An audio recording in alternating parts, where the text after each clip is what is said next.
strong opinion on this, and I've talked to it about with a lot of my friends, which is own your niche. Be a small agency that owns a niche. And that's probably true at a broader scale as well. I think we're moving into the era where uh, niche marketing is more important than trying to do general marketing. I don't even think general marketing really works. I think niche marketing is the way to go, and small agencies have an opportunity to own those niches. At the risk of singing Kumbaya, I couldn't agree with you more, Ryan, in terms of, B2B folks, they're the original narrowcasters. And we're living in a narrowcasting universe. We have been for the last 20 years. So again, why some of the inertia with some of these smaller shops? It's hard because you're afraid. You're afraid that your niche is going to be too small. Can I say that? You're afraid that your niche isn't going to resonate. You're afraid to eliminate services from your menu because we live in this world, especially as professional service providers, where we aren't confident.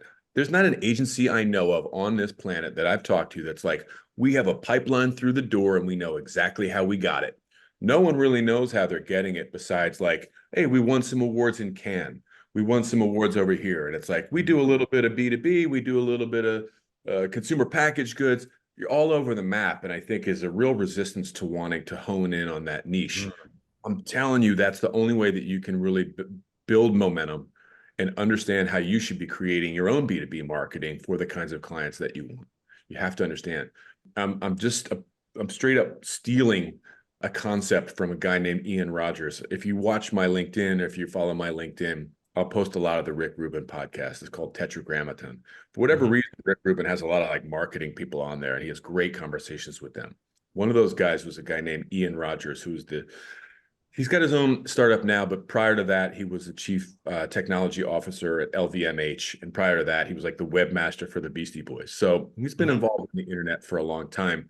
And he makes the point that the internet is not about bringing large groups of people together. It's about separating us into niches, thus from a place of general into a place of specific.